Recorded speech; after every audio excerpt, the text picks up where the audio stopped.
The sound of her laughter stopped me cold in the hallway. "He's such a clueless ATM."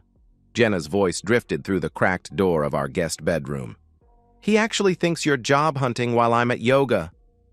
Dave's low chuckle joined hers. "Well, we are working on our downward dog." More laughter. "God, his pathetic trust makes it too easy," my wife continued. "When do you think we should drop the bomb?" "After I get him to sign over the lake house?" "No rush," Dave replied. "Let's milk this setup a little longer. After all, it's his money paying for our good time." My fingers went numb against the door frame. 15 years of marriage crystallized into this moment of perfect clarity. I was the fool in their private joke, the mark in their long con. The foundation of my life had just crumbled beneath my feet. I didn't make a sound. I didn't burst through the door. Instead, something hardened inside me as I silently retreated down the hallway, a plan already forming in my mind. They wanted to destroy me. I would make them wish they'd never tried. My name is Thomas Winters. Tom to most, Babe to the woman currently betraying me in our guest bedroom. I'm 45 years old, a partner at Winters and Young Architectural Firm, a business I built from nothing after graduating with honors from Cornell. I design spaces that will outlast me. I create foundations that endure. Or so I thought.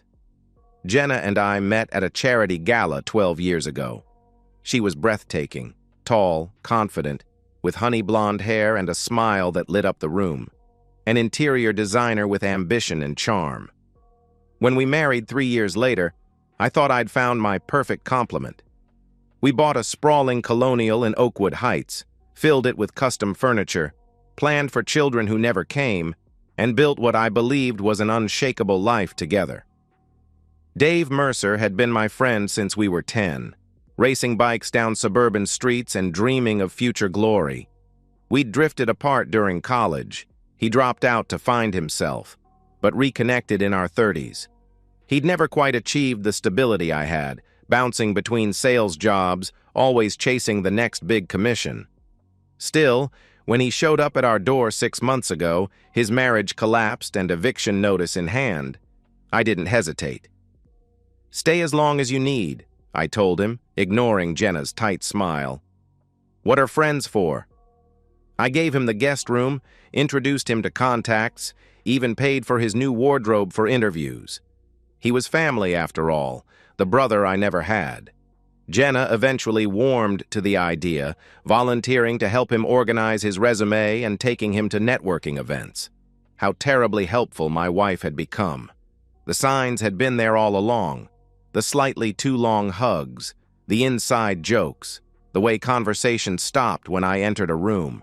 Jenna's sudden disinterest in our bedroom. I'd been blind, focusing on work, believing in loyalty, believing in her, trusting. Pathetic indeed. The betrayal had a timeline, I realized as I reviewed the past months. Little moments of disrespect accumulated like toxic waste. 3 months ago, Jenna stopped asking about my day. Her customary kiss when I came home disappeared, replaced by vague acknowledgments from whatever room she occupied, usually wherever Dave was. 2 months ago, my favorite scotch began disappearing faster than I could drink it. Dave's apologies were effusive. "I'll replace it, buddy. Promise." He never did. 6 weeks ago, I found them poring over our financial statements at the kitchen table. "Just helping Dave understand investment strategies," Jenna explained, sliding the papers away. Why had my private financial documents been out in the first place? 4 weeks ago, Jenna suggested I update my will and life insurance.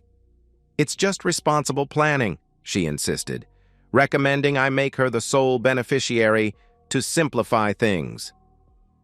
2 weeks ago, I came home early with a migraine to find the house empty, though both their cars were in the driveway. They returned an hour later, flushed and laughing, with a weak excuse about checking out the new walking trail behind our property. 1 week ago, Dave mentioned casually how my firm would probably buy out my share if anything happened, asking probing questions about my partnership agreement. Yesterday, I overheard them discussing my heart condition with concern. I don't have a heart condition. Each memory burned through me now, illuminating what I'd been too trusting to see. The timeline wasn't just betrayal, it was calculation. They weren't just having an affair. They were constructing my replacement, my erasure, my end. I dug deeper, checked our accounts, found unexplained withdrawals, looked through Jenna's email while she slept, discovered inquiries to divorce attorneys, located a lease application for an apartment in both their names. They weren't just sleeping together. They were planning a future funded by my destruction. I became a ghost in my own home, watching, listening, gathering evidence. I installed microscopic cameras in common areas, legally documenting their conversations. I placed voice-activated recorders where they thought they were safe. I forwarded emails, photographed documents, built my case methodically. Each day, I played the oblivious husband. I smiled at breakfast, asked Dave about his job search, kissed Jenna's cheek when she flinched away. I feigned ignorance while documenting every betrayal. "You seem distracted," Jenna commented one evening, studying my face for signs of suspicion. I smiled. "Just a big project at work. Nothing to worry about." She believed me. They both did. Their contempt had made me invisible, and invisibility became my weapon. The breaking point came exactly 2 weeks after I'd overheard them in the guest room. I was having dinner with a client when my phone buzzed with a security alert. The cameras caught them in our bedroom, our bed, their expressions hungry and mocking as they defiled the space I'd once shared with my wife. But it wasn't their physical betrayal that broke me. It was what came after. "I can't wait until this is all ours," Dave said, gesturing to the bedroom. "Once we get the retirement accounts and the firm buys him out, we'll be set." Jenna laughed. "He thinks I'm planning our anniversary dinner next week. Little does he know I'll be serving him divorce papers instead. The look on his face will be priceless." "Don't worry about him fighting back," Dave added. "I've been moving his things for weeks. Those antique watches, the baseball signed by Jeter, all gone. We'll say he's unstable if he makes trouble." I switched off my phone, excused myself from dinner, and drove to an empty parking lot where I screamed until my voice gave out. Then a strange calm settled over me. I knew what I had to do.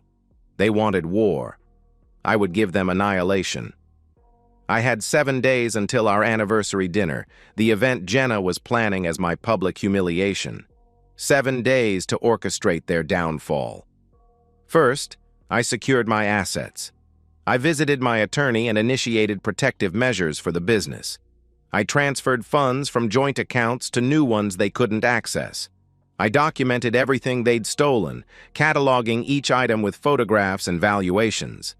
Next, I met with a divorce attorney known for handling high-conflict cases. I brought my evidence, recordings, financial documents, proof of theft, evidence of their conspiracy. The attorney's eyes widened as he reviewed the material. "They've made a serious mistake," he said grimly. "This isn't just infidelity. This is calculated financial fraud and conspiracy." I had him prepare divorce papers with terms that would leave Jenna with nothing beyond what she'd brought to the marriage. The prenuptial agreement she'd signed years ago had infidelity clauses she'd conveniently forgotten. Then I contacted our circle of friends and family, not to expose the affair, but to ensure they would attend the anniversary dinner. "It's our 15th, I explained. "I want to make it special." Everyone accepted. I spoke with the restaurant manager about my special presentation, a slideshow of our years together. Paid extra for the private room and technical setup. Left nothing to chance. For Dave, I prepared a separate reckoning. I contacted every business connection I'd introduced him to, every potential employer, every networking contact. "Just checking in," I said casually. "Keep me posted on any interactions with Dave Mercer. There's something you should know before proceeding." I called in a favor from a friend in law enforcement to place Dave under informal observation. Concerned about some missing items, I explained. Just want to make sure they don't disappear permanently. Finally, I moved anything of true personal value, photographs, heirlooms, irreplaceable memories, to a secure storage unit. What remained in the house would be collateral damage in the coming explosion. All the while, I maintained my role: distracted husband, generous friend, clueless ATM. The night before our anniversary, I found Jenna reviewing documents in her home office. She quickly put them away when I entered. "Looking forward to tomorrow night," I said with a practiced smile. "Me too," she replied, her eyes calculating. "It's going to be unforgettable." On that point, at least, we agreed. The evening of our anniversary arrived with perfect clarity. I dressed carefully in my best suit, the one Jenna had always said made me look distinguished. When she emerged in a red dress I'd never seen before, I complimented her sincerely. She was beautiful. She had always been beautiful. It made what was to come both harder and absolutely necessary. Dave made himself scarce, claiming a job interview. "I'll catch up with you guys tomorrow," he said with a wink to Jenna. "Celebrate properly." We drove separately to Le Chateau, the most exclusive restaurant in the city. "I have some errands after dinner," Jenna explained, clutching her oversized purse, the one undoubtedly containing divorce papers and whatever script she'd prepared for my humiliation. The private room was perfect. 30 of our closest friends and family members, colleagues from my firm, even Jenna's parents who had flown in as a surprise. The shock on Jenna's face when she saw them was the first genuine reaction I'd seen from her in months. "What are they doing here?" she hissed. "I invited everyone important to us," I replied calmly, "for our special night." Dinner proceeded with excruciating normalcy. Cocktails, appetizers, main courses. Jenna grew increasingly tense, her eyes darting to her purse, then to the door, clearly recalculating her plan. I maintained pleasant conversation, toasted our years together, played the devoted husband with Oscar-worthy precision. As dessert was served, I stood and tapped my glass with a spoon. The room quieted. "Thank you all for coming tonight," I began. 15 years is a significant milestone, and I wanted to mark it properly, surrounded by those who've been part of our journey. Jenna's smile was fixed, her fingers white around her wine glass. "I've prepared a little presentation," I continued. "A look back at our years together and perhaps a glimpse of what's been happening recently." I nodded to the waiter who dimmed the lights. The projector hummed to life, displaying a montage of our wedding photos. Jenna visibly relaxed, thinking this was a sentimental tribute. Then the images shifted. Crystal clear footage from my hidden cameras, Jenna and Dave entering our bedroom, their explicit mockery of me, their detailed discussions of how to take my money, my home, my dignity. Their conspiracy laid bare in their own words and actions. "He's such a clueless ATM. His pathetic trust makes it too easy. Once we get the retirement accounts and the firm buys him out, we'll be set." Gasps filled the room. Someone dropped a glass. Jenna's mother gave a strangled cry. Jenna lurched to her feet. "Turn it off!" This isn't. Tom, what are you doing?" I kept my voice steady. "Showing everyone exactly who you are."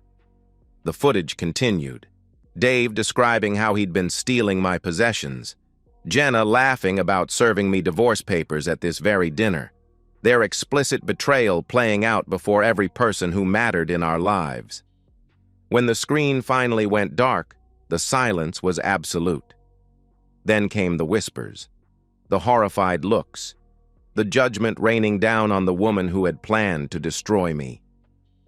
"I believe you had something to serve me tonight," I said quietly, reaching into my jacket. "Let me save you the trouble." I placed my own divorce papers on the table before her. "Your belongings have been packed," I continued conversationally. "They're in storage unit 415 at Citywide Storage. The code is 1508. Your name has been removed from our accounts, as permitted by our prenuptial agreement in cases of infidelity. The lease application you submitted with Dave has been denied. I spoke with the property manager. Oh, and the lock codes to our house have been changed." Her face had gone from red to white, eyes wide with shock as her careful plans imploded before her. "You might want to call Dave," I added.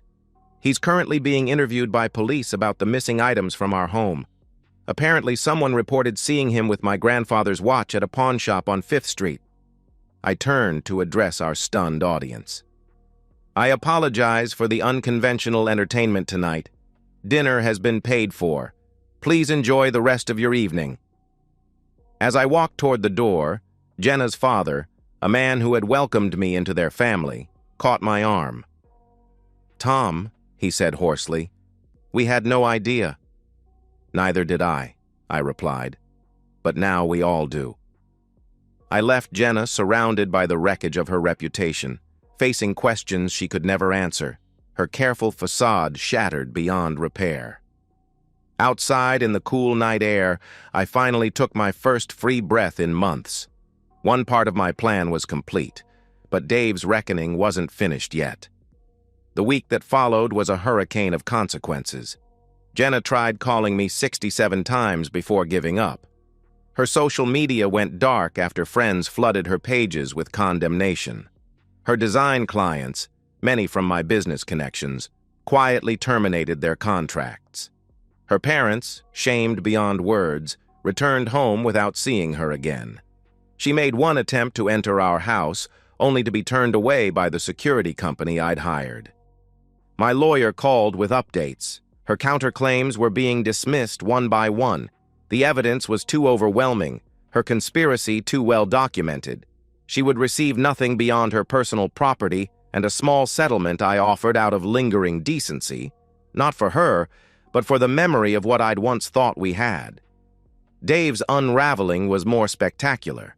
The police found several of my missing items in his storage unit, along with property from 3 other homes where he'd stayed before ours. His previous bad luck suddenly looked more like a pattern of predatory behavior. Charges were filed, employment prospects vanished. The network that had once welcomed him as my friend now slammed doors in his face.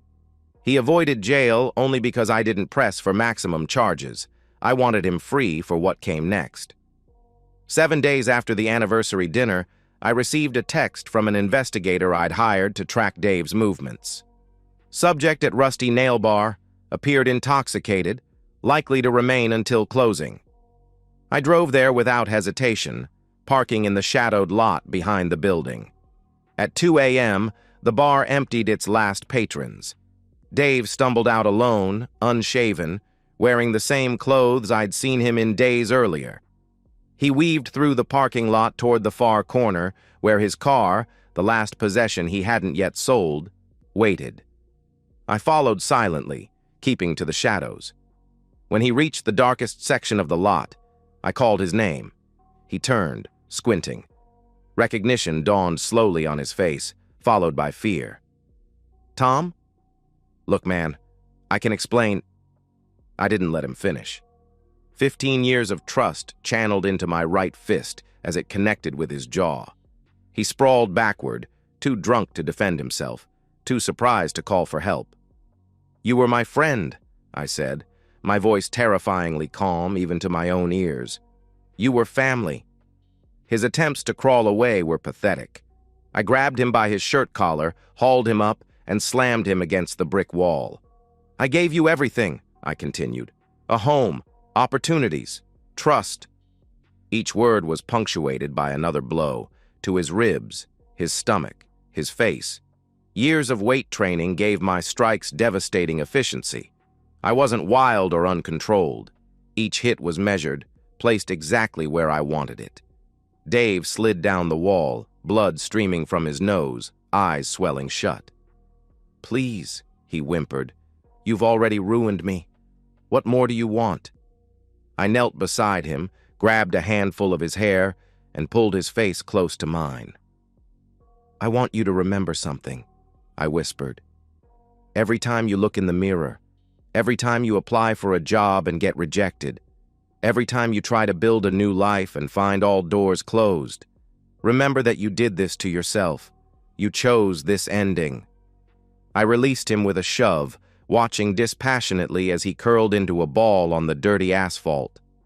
That was for everything, I said, standing up. Consider your debt paid. I walked away, leaving him broken but alive. Death would have been too quick, too clean. This way, he would live with his failure, his betrayal, his consequences. Every day a reminder of what he'd lost. 3 months have passed since that night in the parking lot. The divorce was finalized last week. Jenna received exactly what my attorney had initially offered. No more, no less. I hear she's living in a studio apartment across town, working retail after her design business collapsed. Former friends cross the street to avoid her. The woman who once commanded any room now scurries through life like a shadow, unseen, unwelcome. Dave left town shortly after our encounter, reportedly heading west with whatever he could fit in his car. His LinkedIn profile lists him as self-employed, that catch-all term for unemployment.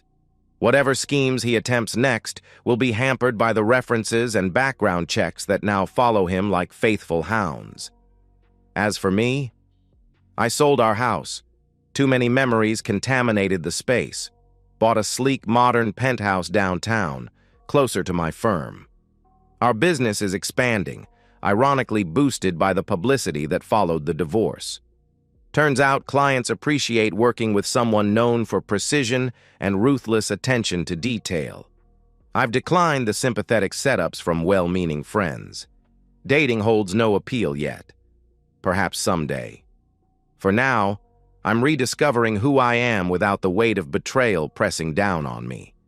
Some nights, I stand on my balcony overlooking the city lights, drinking scotch that no one steals, and I feel something like peace. Not happiness. That's still a distant country I can barely make out on the horizon. But the rage has cooled. The mission is complete. The accounts are settled. Yesterday, I received a letter forwarded through my attorney. Jenna's handwriting, once so familiar. I considered burning it unread, but curiosity won out. I know no apology can ever be enough, she wrote. But I want you to know that I understand now what I destroyed. Not just our marriage, but the best man I've ever known. I will regret that until my dying day. I read it once, then fed it into the shredder. Her regrets are no longer my concern. People ask if I have forgiven them. That's the wrong question. Forgiveness implies an ongoing connection, an emotional investment. What I feel is simpler: indifference. They no longer matter enough to hate. The friend who stayed too long is gone. The wife who betrayed me is erased. And I am still standing, rebuilding my life on foundations they couldn't destroy. Integrity, self-respect, and the cold comfort of justice served exactly as deserved. Some say revenge is a dish best served cold. I disagree. The best revenge is served precisely at the temperature required to inflict maximum damage. And then you walk away, never looking back at the ashes. I sleep well now, alone, but at peace. And that's the end of today's story. If you enjoyed it, please give this video a thumbs up and drop a comment below. Your support helps the algorithm push my content further. If you're new to the channel, don't forget to hit that subscribe button.